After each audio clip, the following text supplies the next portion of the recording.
छत्रपति संभाजी नगर यानी औरंगाबाद के उत्तर पश्चिम में लगभग 24 किलोमीटर की दूरी पर स्थित एलोरा अपनी शानदार गुफा मंदिरों के लिए दुनिया भर में प्रसिद्ध है। कभी घने जंगल से छिपे ये मंदिर अब भारत के शीर्ष पर्यटक आकर्षणों में से एक है, जिन्हें यूनेस्को की वर्ल्ड हेरिटेज साइट्स की सूची में शामिल किया गया है। इन गुफाओं को सह्याद्री पहाड़ियों की खड़ी बेसॉल्ट चट्टानों से जटिल रूप से उकेरा गया था। इस जगह में 34 क्रम अंकित रॉक कट संरचनाएं यानी चट्टान कट संरचनाएं शामिल हैं। 1 से 12 तक बौद्ध गुफाएं हैं। 13 से 29 तक हिंदू ब्राह्मणिकल संरचनाएं और 30 से 34 तक जैन गुफाएं हैं। मुख्य आकर्षण है गुफा नंबर 16 यानी कि कैलाश मंदिर, जिसे दुनिया की सबसे बड़ी अखंड चट्टान संरचना का खिताब प्राप्त है। कैलाश मंदिर 300 फीट लंबा और 175 फीट चौड़ा है, जिसे 100 फीट से अधिक ऊंची चट्टान को काटकर बनाया गया है। कई प्राचीन चट्टानी संरचनाओं के विपरीत इस मंदिर का निर्माण नीचे से ऊपर की बजाय ऊपर से नीचे की ओर किया गया था, जिसमें केवल छेनी और हथौड़े का उपयोग किया गया था और इसमें कोई मचान शामिल नहीं थी। एक्सकवेशन, उत्खनन का पैमाना और इसके डिजाइन की भव्यता इस गुफा मंदिर को भारतीय वास्तुकला की एक अद्वितीय कृति बनाता है। तो यह है एलोरा केव की एंट्रेंस।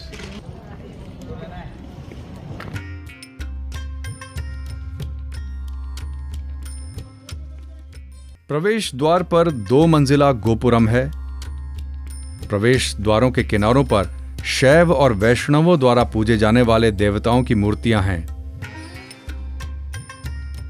प्रवेश द्वार से 2 आंतरिक प्रांगण दिखाई देते हैं, जिनमें से प्रत्येक एक स्तंभित मेहराब से घिरा हुआ है।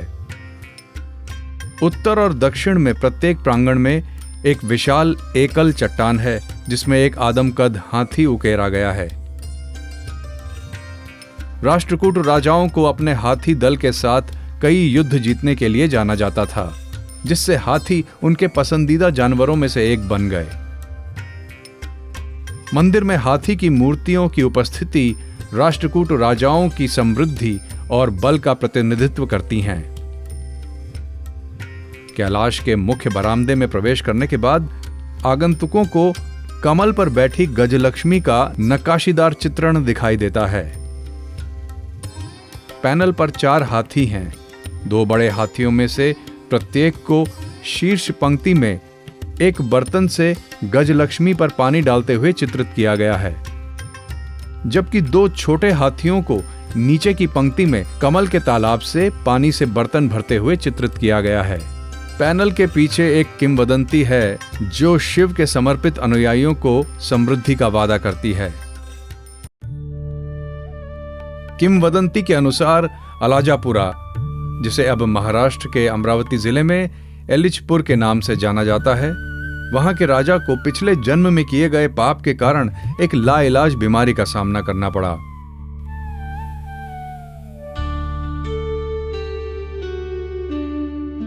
महिसामाला यानी एलोरा के पास म्याईसमाला में एक शिकार अभियान के दौरान रानी राजा के साथ गईं और देवता घृष्णेश्वर की पूजा की। रानी ने राजा के ठीक होने पर भगवान शिव के सम्मान में एक मंदिर बनवाने की कसम खाई। महिसामाला में एक तालाब में स्नान करने के बाद राजा को पता चला कि वो ठीक हो गए हैं।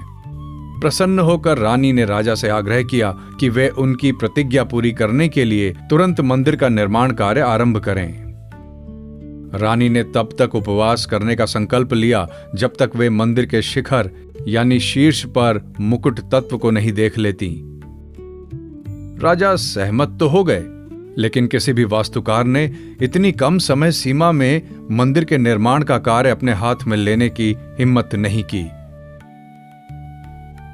तब औरंगाबाद के पैठण के एक स्थानीय निवासी कोकासा ने चुनौती स्वीकार की और राजा को आश्वासन दिया कि रानी 1 सप्ताह के भीतर शिखर को देख लेंगी।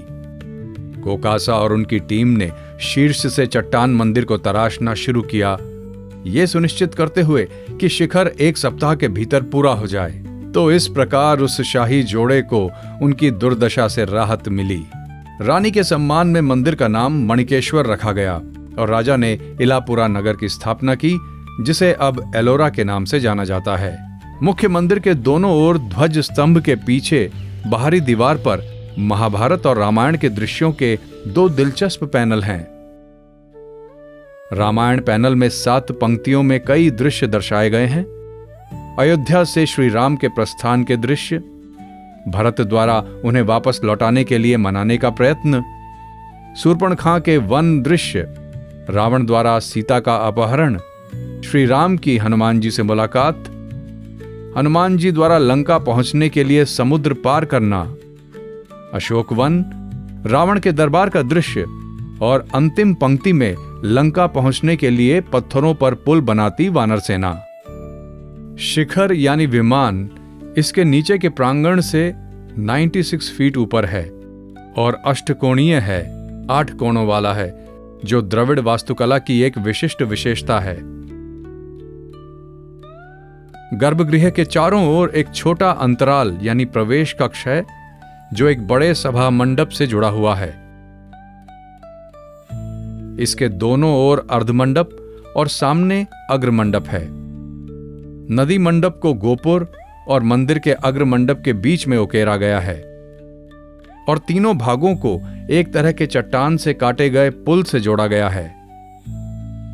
मुख्य मंदिर के अधिष्ठान या चबूतरे पर हाथियों की विशाल, लगभग आदमकद मूर्तियों की एक पंक्ति है, जो संरचना का पूरा भार उठाती हुई प्रतीत होती है। पहाड़ी के किनारे से गुजरने वाला परिक्रमा पथ 3 नदियों गंगा, यमुना और सरस्वती का सम्मान करने वाले 5 सहायक मंदिरों से घिरा हुआ है। मंदिर की संरचना के अंदर 2 अलग अलग 45 फीट ऊंचे विजय स्तंभ भी पाए जाते हैं।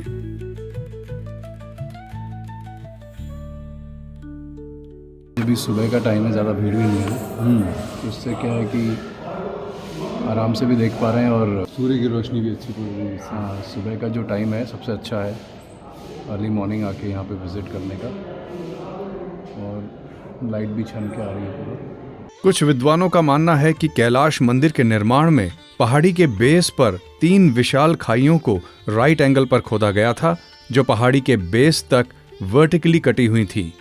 इस प्रक्रिया ने प्रांगण के आकार को आउटलाइन किया, जबकि सेंटर में चट्टान का एक बड़ा अलग थलग ढेर छोड़ दिया गया, जिसकी लंबाई 200 फीट, चौड़ाई 100 फीट और शीर्ष पर ऊंचाई 100 फीट थी। आर्किटेक्चरल कैलकुलेशंस का अनुमान है कि इन खाइयों को बनाने के लिए 1.5 से 2 मिलियन क्यूबिक फीट चट्टान को हटाया गया था। इतनी गहरी खाइयों से पत्थर को निकालना लगभग असंभव रहा होगा। इसलिए विद्वानों का अनुमान है कि मूर्तिकारों ने संभवतः चट्टान को ऊपर से नीचे तक तराशा होगा, जिससे काम करने वाले कर्मचारियों द्वारा पत्थरों को पहाड़ की ढलान से नीचे लुढ़काया जा सके। ये रहस्य बना हुआ है कि हटाए गए कई टन पत्थर गए कहां। डिस्पोजल साइट की आवश्यकता के बावजूद आसपास चट्टानों के ढेर होने का कोई सबूत नहीं है। आज तक कोई विश्वसनीय स्रोत नहीं है जो बताता हो कि चट्टानों को कहां फेंका गया था या उनका उपयोग कैसे किया गया था।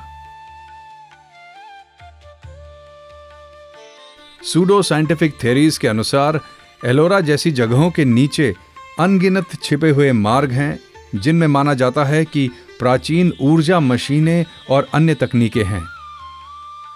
कुछ लोग दावा करते हैं कि कैलाश मंदिर के निर्माण के लिए एक्स्ट्रा टेरेस्ट्रियल मशीन्स का इस्तेमाल किया गया होगा।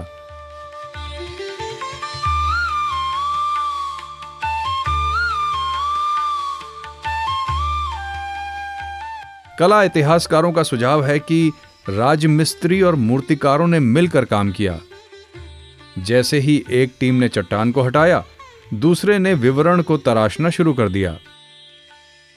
चूंकि मंदिर को ऊपर से नीचे तक तराशा गया था, इसलिए कारीगरों के पास बैठने और काम करने के लिए पर्याप्त जगह थी, जिससे मचान की जरूरत नहीं पड़ी होगी। इसके अलावा यह भी माना जाता है कि आर्किटेक्ट्स के पास एक योजना और एक कार्यशील मॉडल था। कैलाश और पट्टाडकल में विरूपाक्ष मंदिर के बीच उल्लेखनीय समानताओं ने यह अनुमान लगाया है कि दोनों संरचनाओं में एक ही कारीगरों ने काम किया होगा। कैलाश मंदिर विरूपाक्ष मंदिर के आकार का लगभग दोगुना है। हालांकि हमारे पास केवल अटकलें हैं, वास्तविक निर्माण प्रक्रिया अलग हो सकती है। इतनी गहरी खाइयों की खुदाई और बीच में चट्टानों को तराशना, ये सब ऊपर से नीचे तक सिर्फ छेनी और हथौड़े का उपयोग करके किया गया। मुगल सम्राट औरंगजेब ने मंदिर को नष्ट करने और इसके गुणों को परखने का प्रयास किया, लेकिन वो विफल रहा।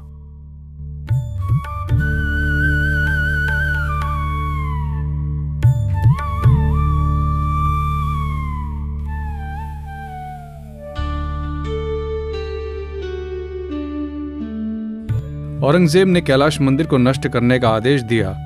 मंदिर को नुकसान पहुंचाने के लिए 3 साल तक करीब 1000 लोगों को नियुक्त किया था। ऐसे प्रयासों के बावजूद यह मंदिर काफी हद तक बरकरार रहा। इसके परिणाम स्वरूप अधिकांश पेंटिंग नष्ट हो गई और नक्काशी को काफी नुकसान पहुंचा। हालांकि गुफाएं अभी भी खड़ी हैं। मंदिर की ठोस चट्टान संरचना और इसकी जटिल नक्काशी ने इसे काफी नुकसान पहुंचाने से बचा लिया। मंदिर के आकार की तुलना में कुछ क्षति हुई, लेकिन यह न्यूनतम है।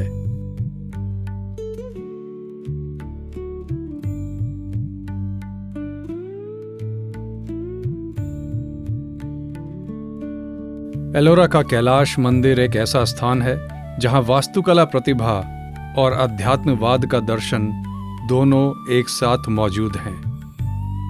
इस बात पर आम सहमति है कि बाद का कोई भी भारतीय राजवंश एलोरा में कैलाश मंदिर जैसी भव्य संरचना बनाने में सक्षम नहीं था। मंदिर का निर्माण न केवल चुनौतीपूर्ण था, बल्कि इसे नष्ट करना भी लगभग असंभव था। कैलाश मंदिर को आज भी दुनिया में रॉक कट वास्तुकला के बेहतरीन उदाहरणों में से एक माना जाता है।